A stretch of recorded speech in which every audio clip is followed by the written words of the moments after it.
Year 2.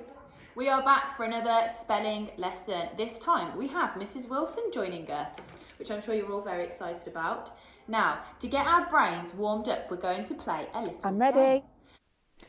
We're going to have a little race, aren't we, Miss Hammond? We are. We are going to tell you 5 words of our common exception words, because remember, that's our rule this week. They are words that we just have to know. Our phonics can't always help us, unfortunately, and this is a great way to practice. So, I'm going to say 5 words. You're going to have a go, and we're going to have a go at writing them down as quickly as we can and correctly. So, pause the video, go and grab a piece of paper and a pen, or whatever you would like. Okay, are you ready for your words? The words are where,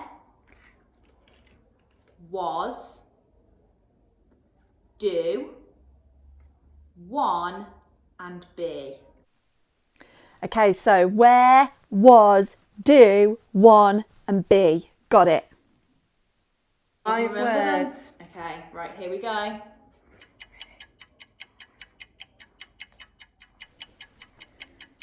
Okay, done. Right, should we reveal to each other? Let's go. Ready? Okay, and... Oh, Mrs. Wilson, you've made a mistake. Have a little look. Can you spot my mistake? Yes, you're absolutely right. I wrote were. Were doesn't have a H in it, but where needs a H as the second letter. Oh dear. Oh, I'm a little bit disappointed, but I'm not going to forget this time. Don't worry about it, Mrs. Wilson. Okay. Because you've made a mistake, you won't ever forget that word now. I don't think I will. Okay, right. To help Mrs. Wilson, we are going to keep the first word as where.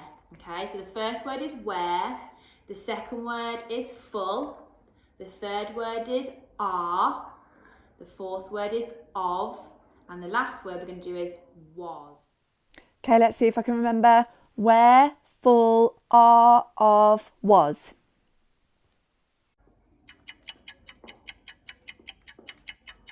Done.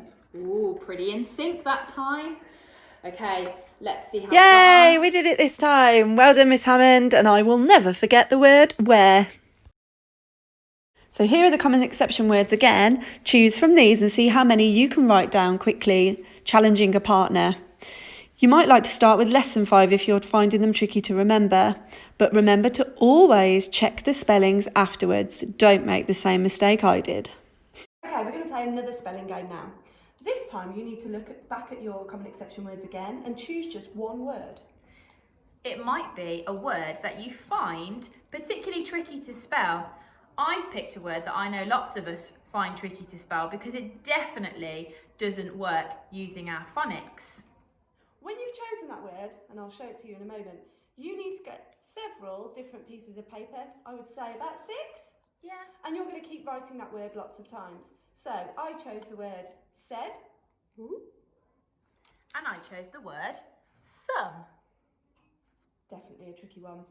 And we've written it lots of times, so each piece of paper we've got has that word written on. Okay, so go away, make your pieces of paper and come back to us. This game is Noughts and Crosses. It's a game that we've played lots in the classroom for our spelling practice and a game that I know lots of you really enjoy. You could make a grid like this so that you can reuse it lots of different times, or if you can't, you could just draw it on a piece of paper. We know that you're used to doing that in the classroom, so you'll know exactly what to do and you can tell your grown-ups all about it. So we're going to have a game and then it will be straight over to you for your turn. So, Miss Hammond, do you want to go first? Oh, that's very kind of you, Mrs. Wilson. I'm going to go right in the middle with my word some. Okay, so every time we have a go, we're going to have a really good look at the spelling of that word. So there's my word said up in the corner. I'm going to go here. Okay, we finished our game. Can you see who won?